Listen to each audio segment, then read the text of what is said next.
घर में पार्थिव शिवलिंग का निर्माण कर लिया। जिस दिन तुम्हारा दिल कर जाए कि आज मेरा मन है मैं पार्थिव शिवलिंग बनाऊं, गमले में से मट्टी लो, खेत में से मट्टी लो, जहां से मट्टी ले सकते हो।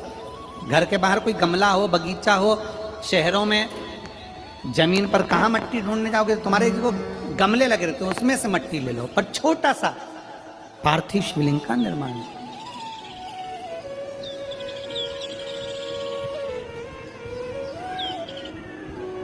समझ लेना जरा, तुमने पार्थिव शिवलिंग बनाया, जलाधारी बनाई,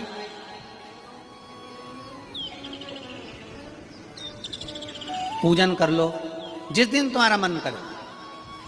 कोई तिथि, कोई बार, कोई दिन, कोई समय, कोई घड़ी, कोई पल कुछ मत देखो। तुमने पार्थिव शिवलिंग का निर्माण किया।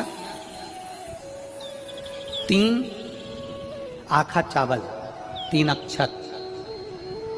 आखा चावल जानते हो, साबुदाना, आखा चावल।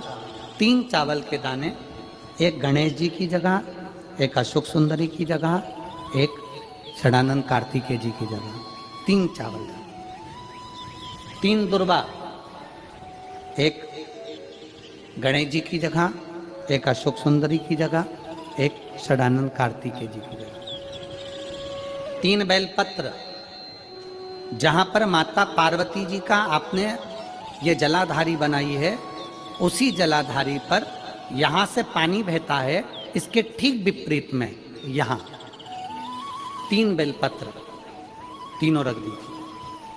और छोटा सा कलश हो या बड़ा सा कलश हो, 3 लोटा जल यहां बैठकर, जहां पर आपने बेलपत्री रखी है उसी के वहीं पर बैठकर इस शिवलिंग पर 3 लोटा जल धीरे धीरे अपने मन की कामना कर कर, बाबा आज मैं दुखी हूँ, बाबा मुझे ये तकलीफ है, बाबा मेरे बच्चे ये काम में गए हैं, बाबा ऐसा है।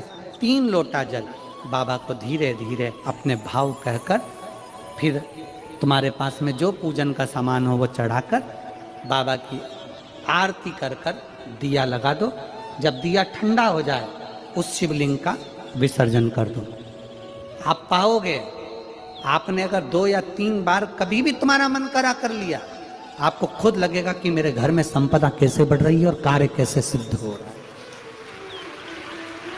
शिव आराधना में भगवान शंकर की, शिव भक्ति में भगवान शंकर की अविरल भक्ति में पार्थिव शिवलिंग का निर्माण और पार्थिव शिवलिंग की पूजन हमें बल प्रदान करता है, हमें बल देता है।